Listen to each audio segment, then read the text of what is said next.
una situación muy conflictiva. Para analizarla está en línea Federico Montero, ustedes saben, analista político, de política internacional, profesor de política latinoamericana, de Estado Social, Universidad de la UNA, y además un gran compañero. Así que, Federico, ¿cómo te va? Buen día, aquí te saludamos desde Caballero de Día. ¿Cómo andás? ¿Qué tal, Roberto? Buen día para vos y para todos los compañeros. Estábamos viendo hoy que no ha sido una incursión y una salida como ocurrió quizá en Venezuela, sino que Trump pareciera anticipar que se queda alrededor de un mes, creo que dijo eso. Pero bueno, ¿qué implicancias está teniendo y qué implicancias va a tener, según tu análisis, lo que está pasando allí en Medio Oriente? Bueno, en primer lugar, vos decías al principio, esto no es una declaración de guerra, de hecho no pasó por el Congreso de Estados Unidos y los demócratas es uno de los cuestionamientos que le hacen. Bueno, no cuestionan el acto en sí, ahí parece que están alineados los dos partidos mayoritarios de Estados Unidos con Israel, pero sí le critican que no haya pasado por el Congreso en un modus operandi que, si bien, como bien vos decías, no es equivalente a lo ocurrido en Venezuela, en tanto que ahí se secuestró a Maduro y se lo mantiene como rehén para condicionar al gobierno de Delcy Rodríguez, sí se parece en cuanto que es una intervención orientada a destruir la estructura de gobierno, en este caso de Irán, a través de eliminar al Ayatollah Khamenei, un líder histórico que llevaba más de 35 años a cargo de la jefatura del Estado de Irán, que es una teocracia surgida después de la revolución de 1979, precedida por un copamiento naval de las costas,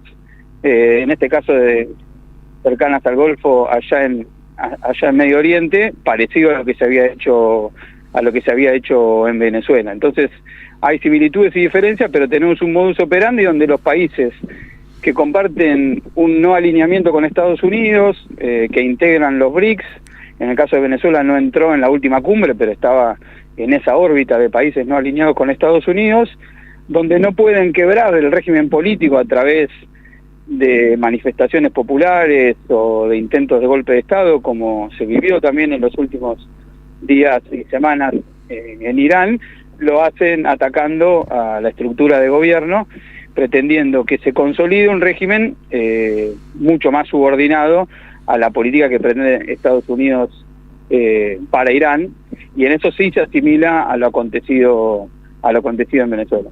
Ahora, cuando ocurre esto, uno siempre se pregunta cuál es el papel o qué tipo de relaciones o acuerdos tiene Irán con otros países para socorrerlo, digo, en una situación como esta, más concretamente, digamos, Rusia o China. ¿Qué ven aquí? O de qué modo se involucran o no se involucran en lo que sucede? Están bombardeando una capital a cielo abierto, destruyeron toda una jerarquía de funcionariado en un país. ¿No hay nada por decir ahí o nosotros no estamos escuchando? Bueno, me parece que lo que se busca con este tipo el segundo objetivo, además de destruir la estructura de gobierno, es el aislamiento de las redes de alianzas que sostenían estos países. Se lo vio en Venezuela, donde se lo aisló. Políticamente era más fácil porque estaba dentro del alcance geográfico directo de Estados Unidos, y en este caso Irán se lo busca aislar de la red de articulaciones regionales que tenía Irán. Esto aconteció ya cuando cayó el régimen de Al-Assad en Siria, que era un aliado de Irán, fue reemplazado por otro régimen político más cercano a los intereses norteamericanos, y ahora se lo ve también en las respuestas de Irán a los ataques a los estados y monarquías en Medio Oriente, que tenían una actitud ambivalente, más próxima a intentar negociar. ¿Dónde están las bases norteamericanas? Ahí también atacó. Entonces ahí quedaría la pregunta que vos decías sobre Rusia y sobre China. Lo que se está viendo es que capacidad de respuesta militar directa, Rusia está imposibilitada de tenerlo, producto de que tiene su propia guerra en términos de lidiar con las fuerzas de la OTAN en relación al conflicto que ya lleva con Ucrania.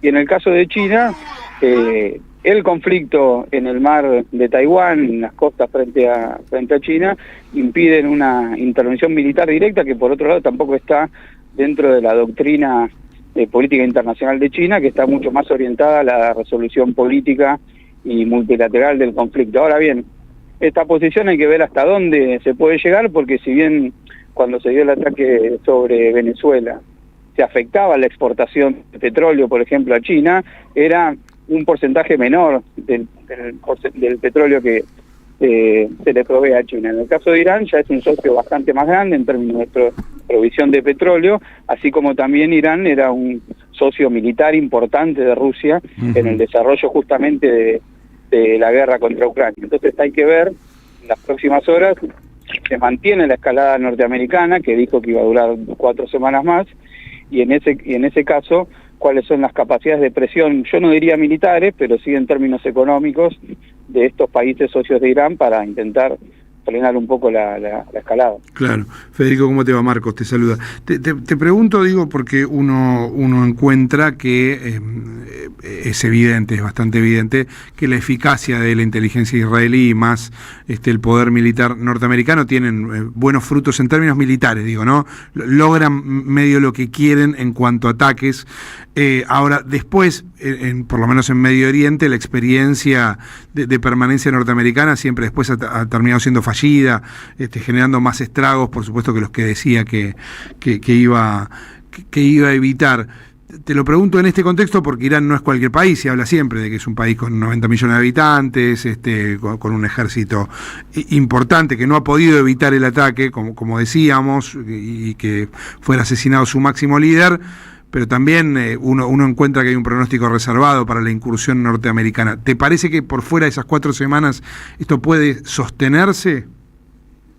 Mira, hay un delgado equilibrio ahí entre la búsqueda de Estados Unidos e Israel de tratar de contar con países que se alineen a su estrategia, y si no lo pueden lograr, por lo menos que esos países se asimilen a un más parecido a un modelo de un Estado fallido que de un Estado fuerte que se oponga a sus intereses estratégicos.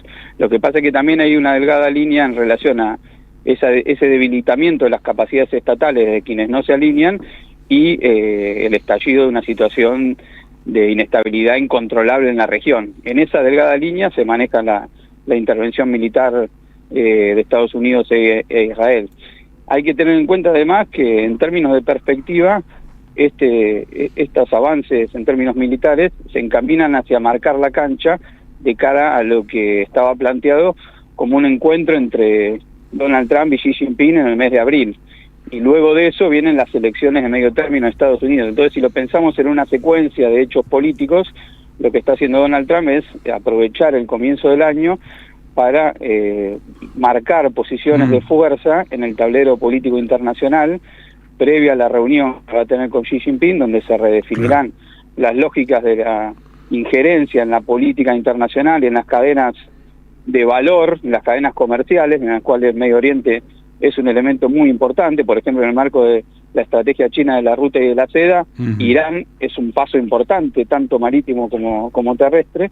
Entonces me parece que ahí hay una marcada de cancha importante, además del impacto regional en términos geopolíticos. Y hacia el interior de Estados Unidos, un Donald Trump debilitado en términos de presencia en la opinión pública, busca fortalecerse, aún al costo de que algunos de los miembros de su alianza que lo sostiene están en contra de este tipo de incursiones, sobre todo los sectores más aislacionistas del movimiento MAGA, pero esto lo fortalece en términos políticos como líder para luego avanzar en tratar de ir a las de midterm, las elecciones de medio término con más fortaleza. Y ahí te pregunto, ¿es más influyente, digo, por ahí no hay una respuesta conclusiva, pero en todo caso, ¿es más influyente esto o la inflación a la hora de pensar en el voto norteamericano? Bueno, yo creo que en términos de análisis de la agenda, él pretende salir airoso en cuanto a la presencia norteamericana en el escenario internacional. Me parece el acuerdo con Xi Jinping, y después se va a meter en la parte económica, que veremos cómo resulta. Internamente, además de un problema económico, están los problemas de violencia urbana que estamos viendo contra los migrantes y demás. Entonces, eso será un capítulo que vendrá después de que se cierren estas marcadas de cancha en términos de política internacional. Fede, gracias por este análisis, te mandamos un abrazo grande. Un abrazo, todos. Federico Montero, analista político internacional, y bueno, la guerra, nuevamente.